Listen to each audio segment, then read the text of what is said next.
Welcome back for like a part 2 of our big turbo swap.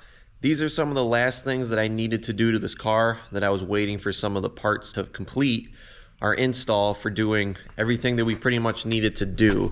So we're just going to run you through real quick what we have. This, not related to anything with the big turbo. So this is going to be a upgraded rear trans poly mount. These come from a company called Deyeme Racing. Everybody says to upgrade these, and they'll kind of take out some of that slop that you're going to get from your motor moving and transferring back and forth. So you should be able to get a little bit more power down to the wheels, a little bit less wheel spin, less wheel hop. This should do pretty nicely for us. I'll show you what the factory one looks like once we pull that out. These are the Tork Multiair upgraded springs, and there's 4 of them in here. Surprisingly, they're pretty damn small. Once I take out the multi-air system from underneath our valve cover in here, that's going to be our main task for the day.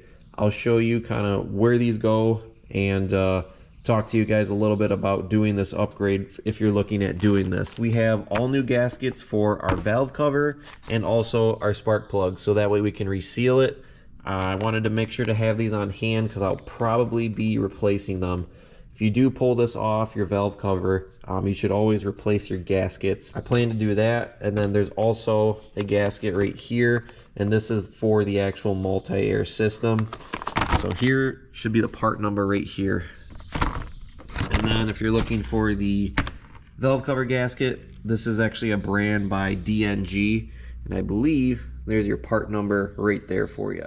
Normally I would go OEM for all gaskets for your car. I just couldn't find any at the time, so shouldn't be a big deal. These both have warranties on them.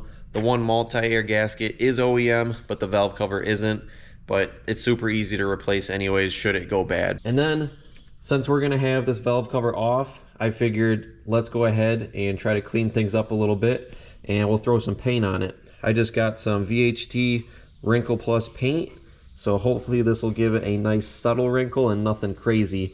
But I think if we did paint it black, it would make it look a little bit more sleek in this bay here. We're gonna start by throwing this rear trans mount on the car. First thing we're gonna need to do is just get this jacked up on both sides so we have a little bit of room to slide underneath the car here.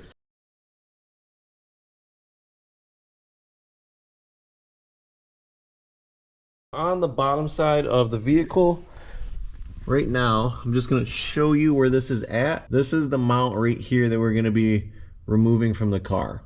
For sockets, this one's going to be an 18 millimeter right here, and then the one on the dead center bottom is a 15 millimeter.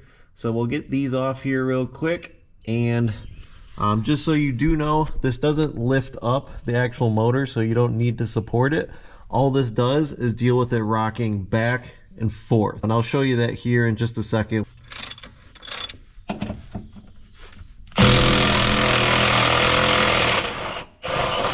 Now that both bolts are out of here, you can see I'm just going to show you just by pulling on this that it only has to deal with the side-to-side movement. It does not support the motor. So you can see we can completely move this entire unit right here.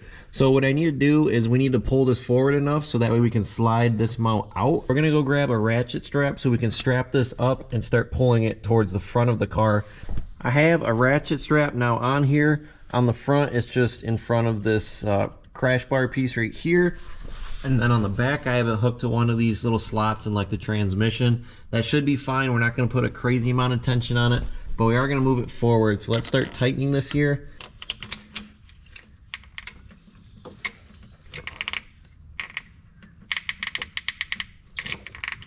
We just moved it. We'll see if that's enough. We're going to come back here, try to slide this mount out and get this out of the way.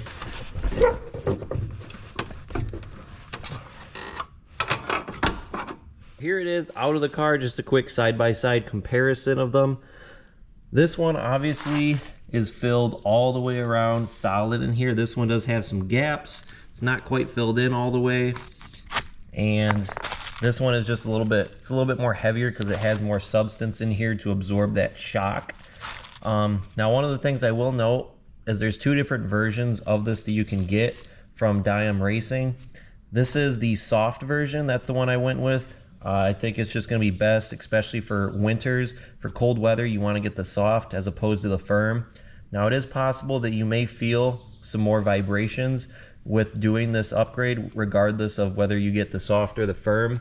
But the soft made the most sense. I didn't want to go firm because I'm not looking for like a race car feel. But we're going to throw this in the car. Same way that we got this one out. It goes right back in, slide it in, and that's pretty much about it.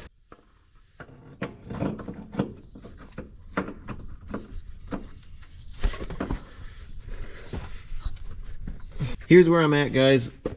I just attempted to get our motor mount in here several times and it will not seem to fit. It's in here. I just cannot get it pushed forward anymore. It's almost like it's hitting a stop. I've tried hitting it, pounding on it. I cannot get it up in there and I think I figured out finally why. So I took the old mount that we have right here and went to go slide this in just to kind of test it and see if everything is okay. And if we get this one aligned up in here, there we go, just like so. And it pushes right in, which is what you want. That's where it should be. What we're gonna have to do, I'll pull this out here real quick. In conclusion, this one is slightly taller and it's a little bit wider than our other one. So what we need to do is we need to take off some material from maybe the top and the bottom, so that way we can get this to fit in there. Otherwise, we're not gonna be able to get it to fit, and you can already see I've tried pounding on it, and hopefully I didn't damage anything on this, but we're just gonna take a die grinder real quick, go over this surface and this surface here on the bottom, and try to make ourselves some more room.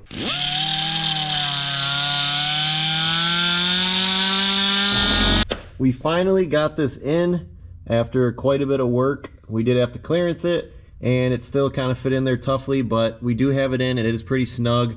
I just got the bolts in here. We're just going to torque these up. This one goes to 72 foot-pounds, and then this one should go to 59. I'm just going to start removing everything from the top here. The heat shield pieces, AOS box, all these lines, coil packs, this whole unit right here. Get everything out of the way so we can start getting to our valve cover. I'm just going to do a time lapse for this. We'll just set it up here on the hood so that way you guys can see kind of everything that's going on down here that we're doing.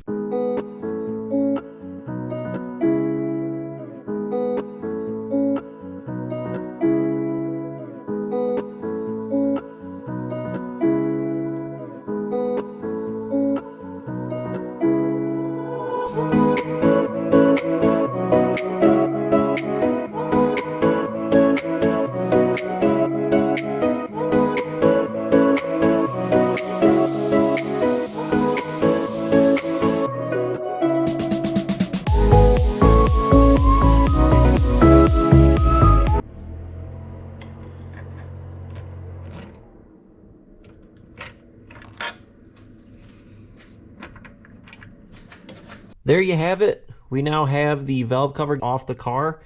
Everything looks beautiful in here, as it should. Right on each one of these humps in the corner, that's where there's sealant. That corner back there as well. So we'll make sure to get sealant in the proper spots on this valve cover gasket when we put it back on. But next, what we need to do is get this multi-air system out of here. This is removed by way of these bigger hex key bolts that are on the back side as well as the front side. So there's two right there, one here, one here, one here, one there, one there, one there, and you just follow all the way around. This is a T45.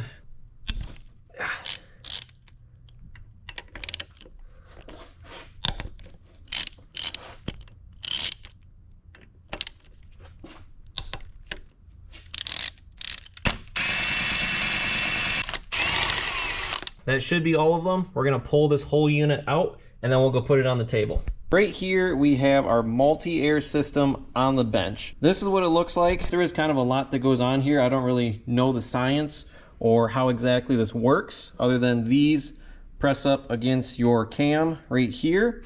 And these are these are the springs that we're gonna be replacing underneath each one of these. They're pretty easy to do.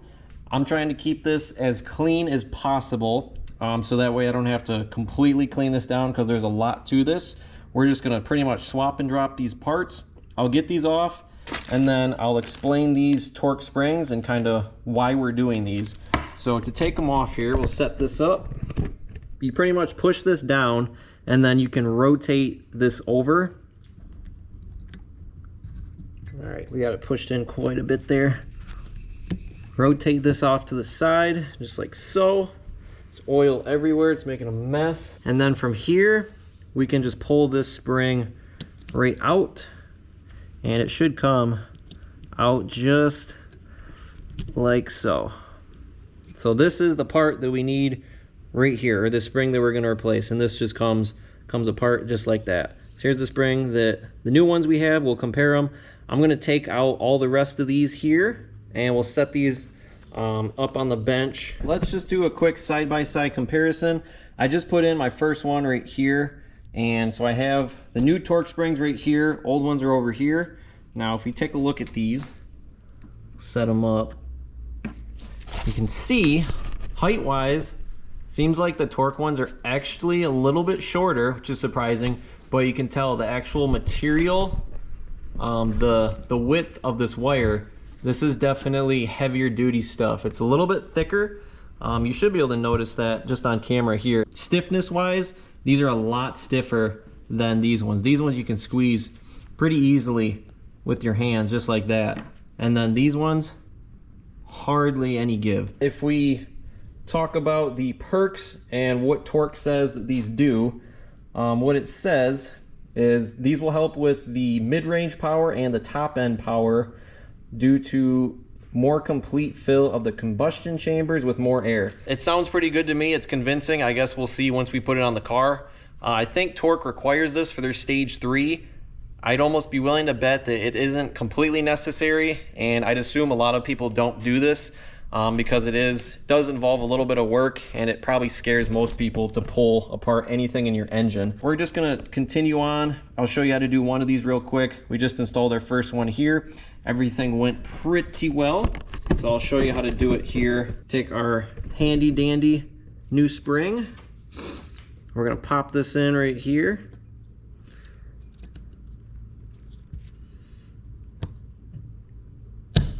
All right, just like so. And then we can take our other little piston looking piece here, and you might need to pull this out a little bit so we can get it at an angle. All right, get that in just like so. And then we can take our piece right here, roll this around, and we are gonna need to push this with our hands, kind of compress it. As we're rotating it, if you did have an extra set of hands, that would be pretty nice, which we don't have right now. So we'll compress it, come in here, and we're gonna push this and rotate it at the same time. All right, and you'll know that it's seated and in place when this piece is on top of that like roller piece right there. We'll finish up the rest of these and then we can go put this back in the car, and that pretty much completes this install for this. What we have left to do in here is to remove our old gasket. I already did size up our new gasket. It's gonna work perfectly, it's the correct one. Also, you will need to put some RTV sealant.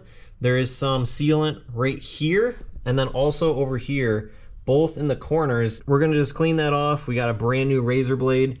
We'll scrape it off here and clean up the rest of this back part, get all this oil out of here, and we'll just slap the multi-air system back in.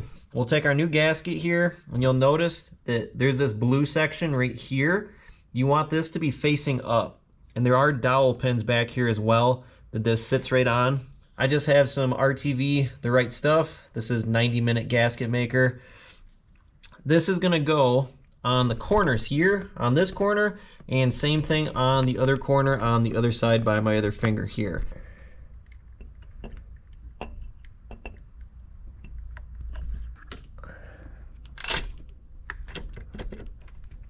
Just like that. It kind of fell into place right there. Now what we're gonna do is start tightening these up, and there is a certain way that we are going to go about doing this that I'll kind of show you. We're gonna start by tightening it up from the front, and we're gonna use the outsides to tighten it. So the leftmost one and the rightmost one. I'm gonna do this with our ratchet first. I don't like using power tools on very important and expensive engine parts. So we'll tighten it up, Once it starts to get a little bit tight, we're going to go to our other side, complete opposite side. And we'll start tightening this side up over here. And then we'll come back over here. Same thing, still the front. We just want this to evenly get pushed on here. And the front is the part that the cam is towards. So we're gonna make sure that we get this seated in here properly. And it takes a little bit of work to do that. And I can see it starting to fall down into place, so that's how I know it is in place. That's really good. Glad to see that.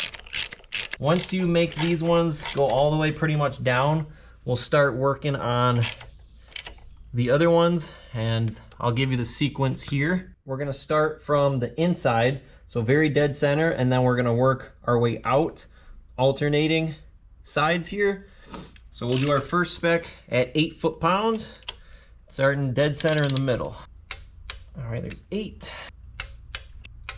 8.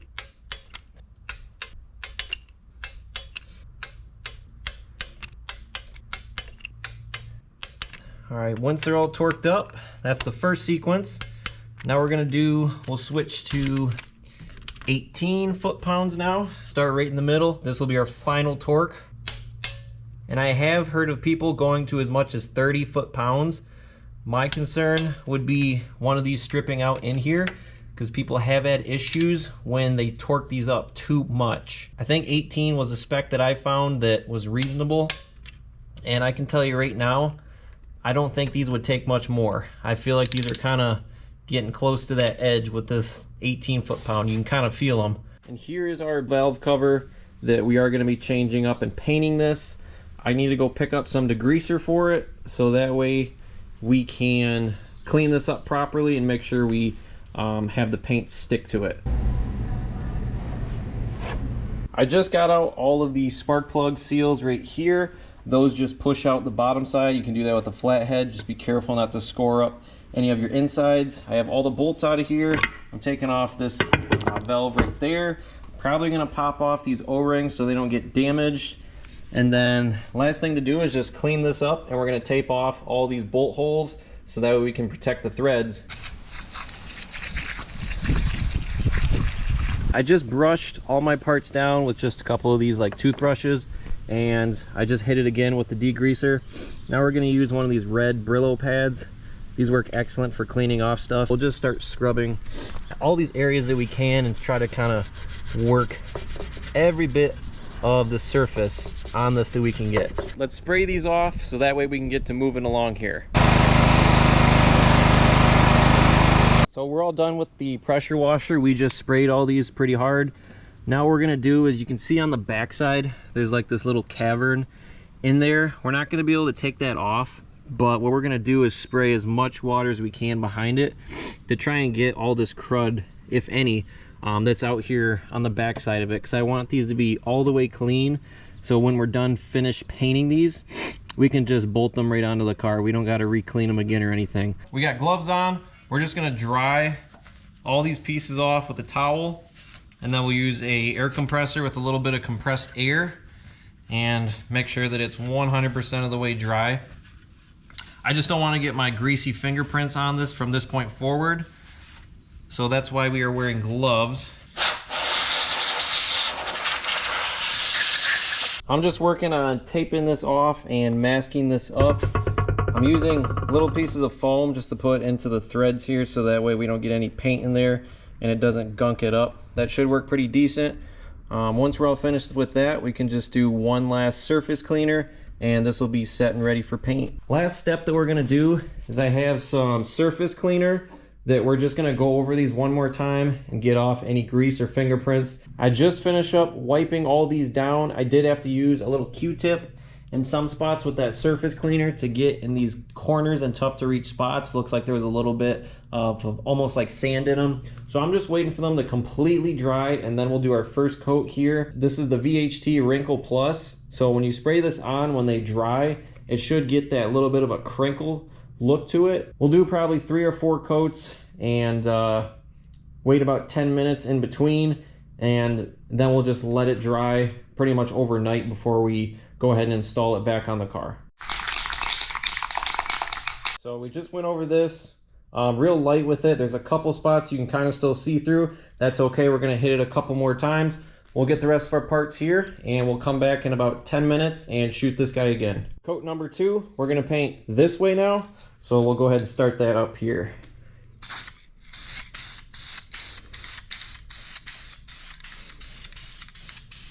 As far as the paint goes, I just did my last coat that I'm going to do. I did 4 coats. I think that the coverage should be just enough. All we got to do now is just wait for this to dry. I'm probably going to give this, I'll check on it back again tomorrow, later afternoon. And I think that'll be enough time that we'll be able to get this new gasket on the valve cover, and then we can finally go throw it on the car. It's now 24 hours later. This is all dried up, and it gave this a really nice crinkle texture. It's actually not too crazy. It looks pretty decent, and it's a nice subtle matte finish. Feel pretty good. I think we're okay to put this on the car now. So we can take out all of our foam pieces, we'll pull all these out, and take our tape off. And then we can go ahead and start getting our new gaskets on here.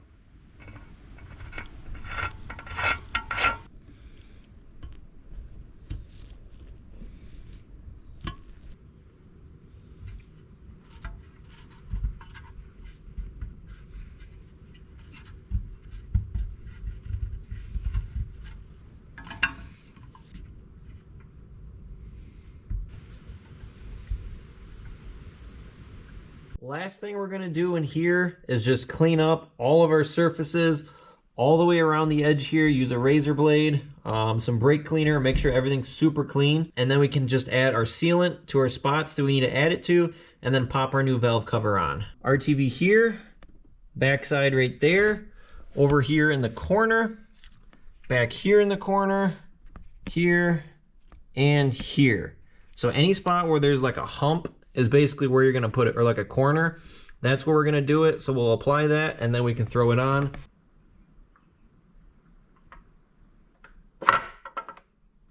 It's in place. I'm gonna put this on a time lapse. We'll get this bolted down, and actually I'll show you the torque sequence real quick and tell you guys about that. I just got all the bolts in this, and right now we're just working on tightening this up and doing it evenly. Yeah, so the sequence for doing these that you want to tighten them up, I basically just got these all finger tight on here, hardly anything at all. And then I went through with the ratchet and started to tighten them down in sequence just a little bit. We're not torquing them yet. I'm just getting them slightly in here. This is the sequence that you want. It has these numbered on here. So number 1 is this one right where my thumb is. Number 2 down here. Number 3 up here. And you just kind of want to follow what order that this says. Now these get torqued down to 8 foot-pounds. So we're gonna grab the torque wrench and I'm gonna torque all these down to 8 foot-pounds in that same sequence. And then this will be done and tightened up. Then we can go ahead and throw everything back together on here.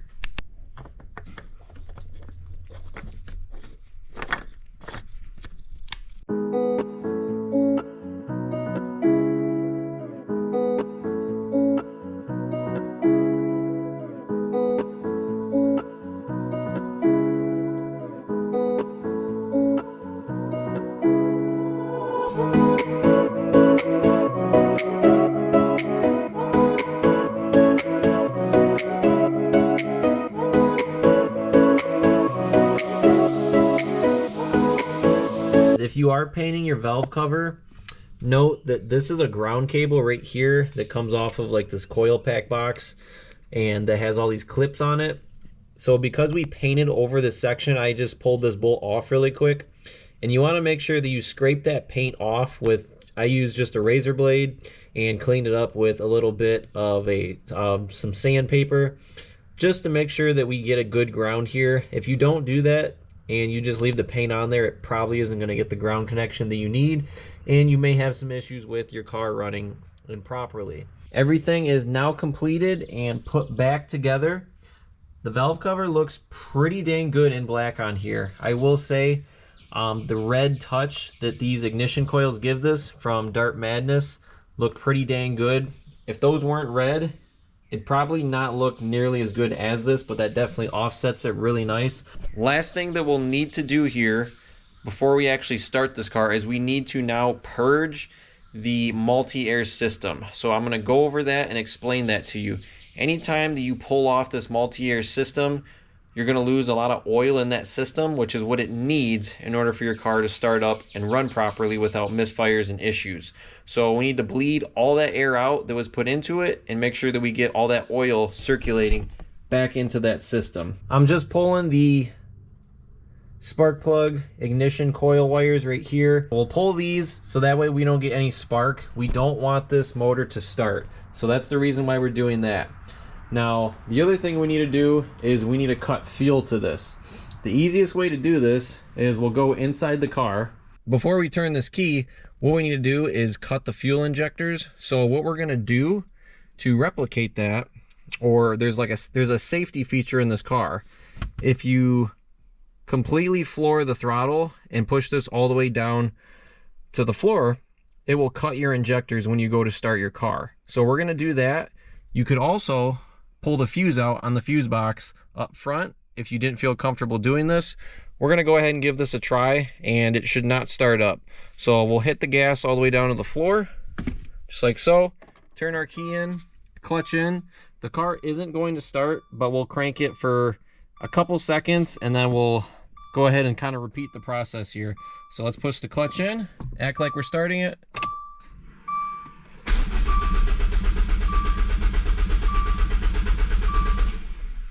All right, we'll go ahead, let off, give it about 30 seconds or so. We're gonna do this again here. We're gonna repeat this process a couple times on the car until I feel comfortable starting it. Once we start it, we might let it run for about 30 seconds to a minute, turn it off, and then start the car back up again. Basically, this is just a process of pretty much starting your car, turning it off, and just kind of letting it go through the cycles. After we've did that a couple times, we'll come back in here, go ahead and hook these up, come back in the car, and now we can finally start this thing up. And when we start this, we don't need our foot on the gas this time because we're actually starting it for real.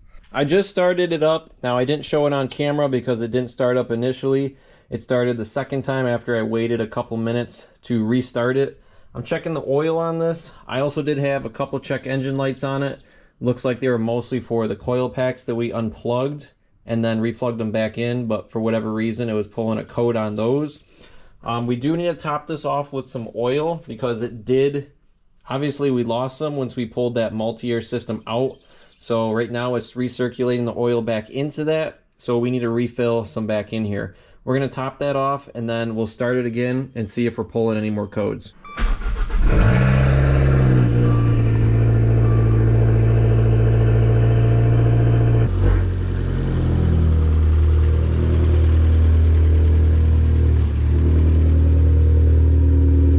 I have the Deyeme racing motor mount / trans mount installed on the car, as well as the Tork Multiair springs.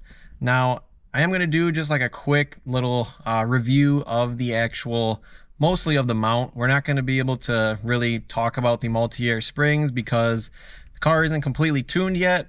We're pretty much running this on a base map and everything's not running right or properly yet. So I'm pretty much just going to take it down the road really quick, see if I notice any difference with this motor mount, if I can feel anything, and just give you a quick little review of that so that way I can get this video out here. Even on startup right now, it's just been idling for just a couple seconds. I can already feel like the car is definitely a little bit more shaky. You can feel it in the steering wheel. You can kind of hear it. You can see my water bottle here. It was not doing that before, and that is one of the things that they do claim. It may make your car feel a little bit more vibrations at idle, sometimes especially when you turn like the AC unit on, but it's really only at the lower RPMs. You can really see it's going crazy there. You can hear all my change in here too. So we throw this into first gear, and I'm just in my driveway.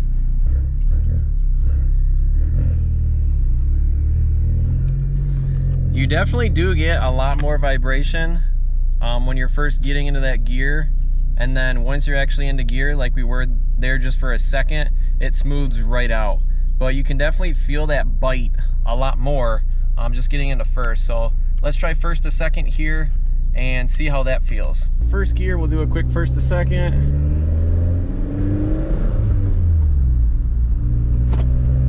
Oh wow.